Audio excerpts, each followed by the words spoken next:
Bonjour, dans cette vidéo donc on va aborder un nouveau thème qui correspond donc à un nouveau chapitre et pour comprendre pourquoi est-ce qu'on abordait ce thème, je voulais reprendre un petit peu tout ce qu'on avait fait depuis le début de l'année. Donc au début de l'année, on s'est intéressé à la matière au niveau microscopique. On avait vu que la matière était constituée de molécules, que ces molécules, elles pouvaient s'arranger différemment pour expliquer par exemple les états de la matière, mais ces molécules aussi, elles pouvaient être cassées en atomes pour ensuite reformer par exemple des molécules au travers de ce que l'on appelait des transformations chimiques. Donc, tout ça, ce sont des notions très importantes liées à la chimie et donc à la constitution de la matière au niveau microscopique. Après avoir traité la matière au niveau microscopique, on s'était intéressé à la matière dans l'univers, donc à une très grande échelle. Et lorsqu'on avait parlé de l'univers, on avait parlé en particulier de la formation de ces atomes, comment est-ce qu'ils s'étaient formés au travers du Big Bang, et comment ensuite ils avaient pu fabriquer des étoiles, un système solaire, etc.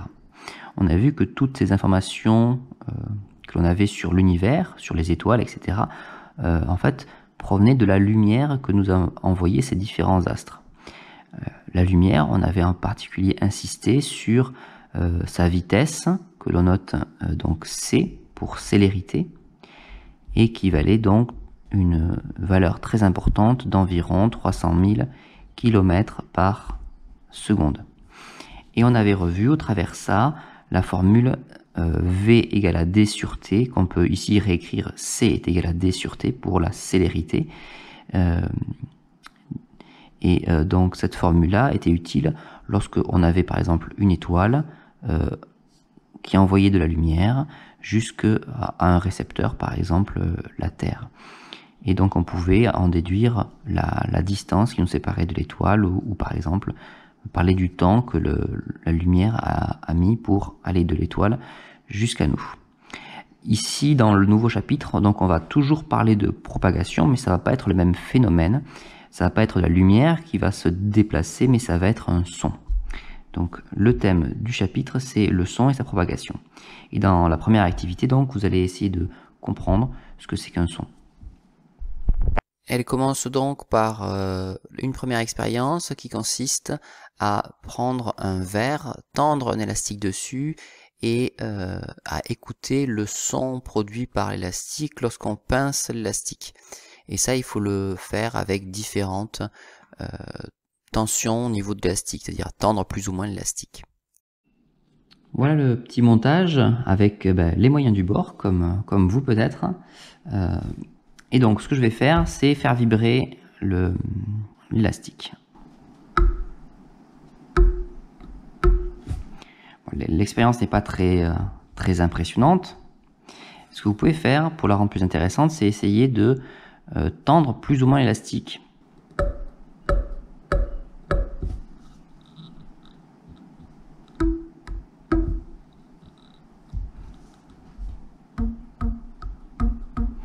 Et normalement, vous avez dû entendre que l'élastique n'avait pas la même sonorité, ne produisait pas le même son lorsque l'élastique était tendu ou détendu. Maintenant que vous avez vu l'expérience, on va répondre aux questions. Alors, première question qui commence par d'après toi, donc là c'est votre opinion, c'est ce que vous avez marqué, c'est ce que vous pensez vous.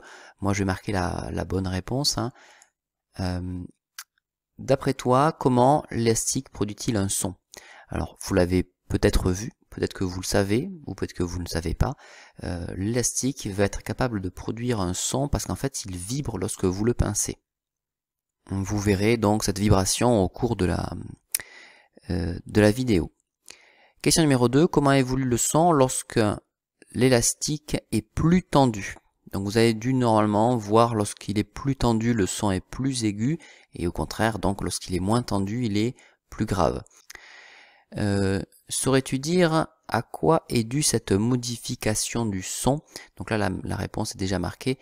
Le son aigu et ou grave va être une conséquence du fait que la vibration de la corde ou de l'élastique ici sera plus ou moins rapide. Donc là je vais vous montrer une vidéo d'un violon. Alors c'est une vidéo qui est en slow motion, c'est-à-dire filmée au ralenti, et on voit donc la corde qui vibre et qui donc va produire le son. Bien sûr cette vibration elle est très difficile à voir à l'œil nu, ici ça a été énormément ralenti. Ici à nouveau donc on voit une vidéo en slow motion où on voit les cordes qui vibrent et qui vont produire le son. Donc, toutes les cordes ne vibrent pas à la même vitesse, et ce qui va faire que le son de chaque corde va être différent.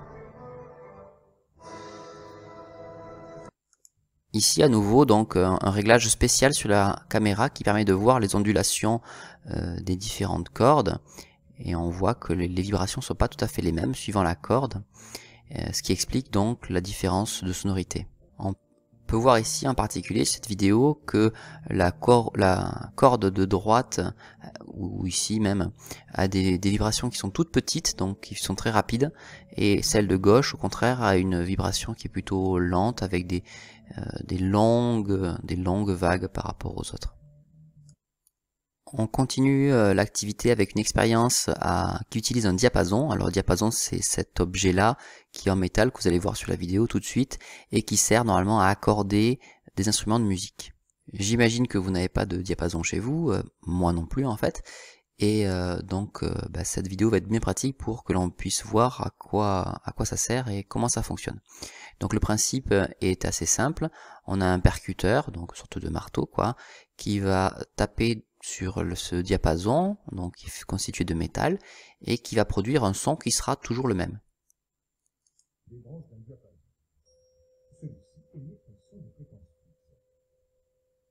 Maintenant, si on le met, ce diapason, dans un verre rempli d'eau et que on observe ce qui se passe, on va voir cela.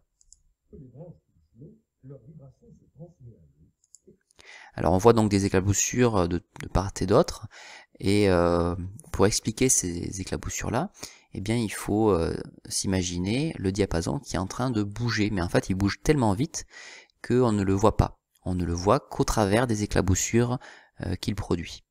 Donc on peut en déduire que le diapason bougeait, il vibrait de la même façon que les cordes tout à l'heure vibraient elles aussi. Donc à la question 4, d'après la vidéo, comment expliquer qu'un diapason produise un son?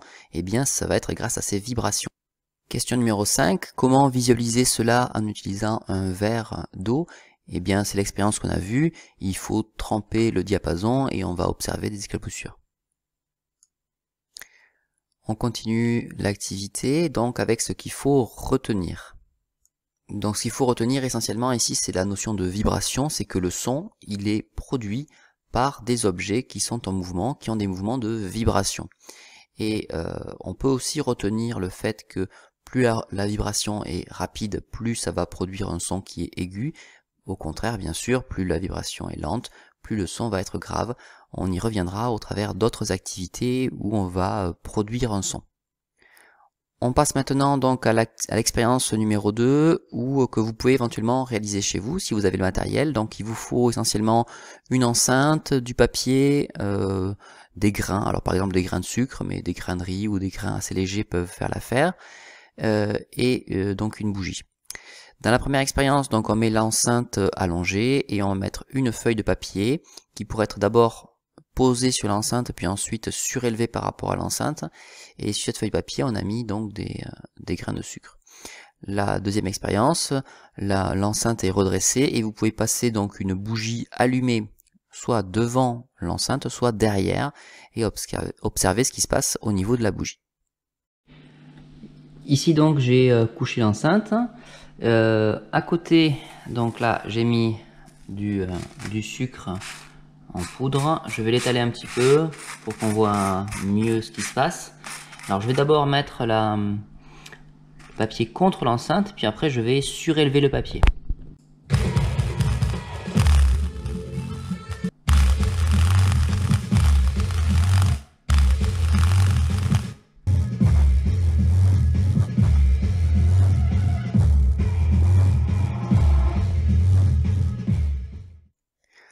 J'ai donc marqué que pour la première partie, donc les grains de sucre vibrent au rythme de la musique, et ce en fait qu'il y ait contact avec l'enceinte ou pas.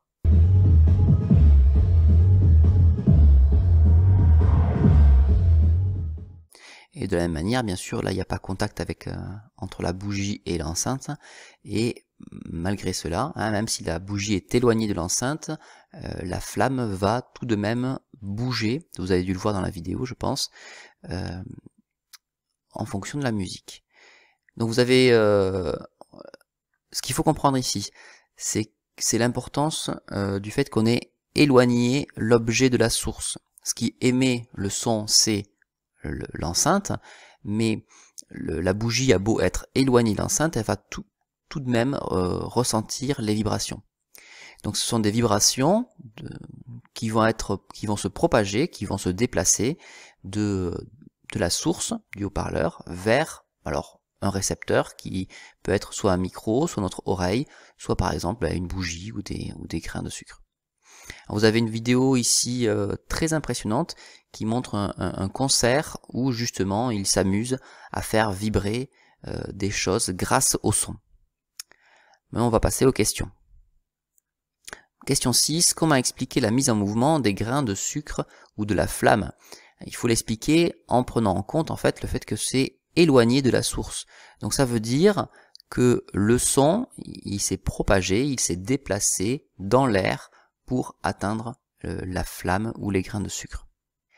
Question 7. Lequel de ces schémas représente le mieux ce qu'il se passe lorsque l'on entend un son? Donc là on voit l'oreille qui est en train d'émettre quelque chose, de sonder ses alentours, ou alors le son qui arrive vers l'oreille. Donc d'après les expériences qu'on a faites, le son va de l'émetteur au récepteur. L'oreille c'est le récepteur, donc en fait c'est le schéma 2 qui est le plus conforme à la réalité. Ce qu'il va falloir donc retenir, c'est que les vibrations d'un objet provoquent la vibration de l'air. Que cette vibration se déplace dans toutes les directions, c'est pour ça qu'on dessine des sortes d'arcs, de cercles. Et ce que l'on appelle en fait le son, c'est une vibration de l'air qui va se déplacer de l'émetteur jusqu'au récepteur. Ce qu'il faut avoir en tête, donc, c'est le schéma en dessous, c'est qu'il y a toujours quelque chose qui va fabriquer le son, qu'on va appeler un émetteur, que ce son va se déplacer, donc c'est un signal de type sonore, jusqu'à un récepteur qui va donc être sensible au son. Par le mot récepteur, ça peut être par exemple l'oreille, ça peut être aussi un micro, ça peut être les grains de sucre qui sont sensibles au son, qui sont sensibles aux vibrations. Donc c'est ce schéma-là qu'il faut avoir en tête et c'est ce vocabulaire-là qui va être attendu lorsque vous parlerez du son. Et au-delà de ça, l'idée la plus importante aussi, c'est le fait que donc le son se déplace. Et donc nous, on va étudier ce déplacement du son et on va voir à quelle vitesse le son se déplace. Mais ça fera partie d'une autre activité. Voilà, j'espère que vous avez compris l'essentiel. Donc les 2 points essentiels, c'est le fait que le son se déplace et que le son est une vibration. On se donne rendez-vous pour une autre activité. Merci et à bientôt.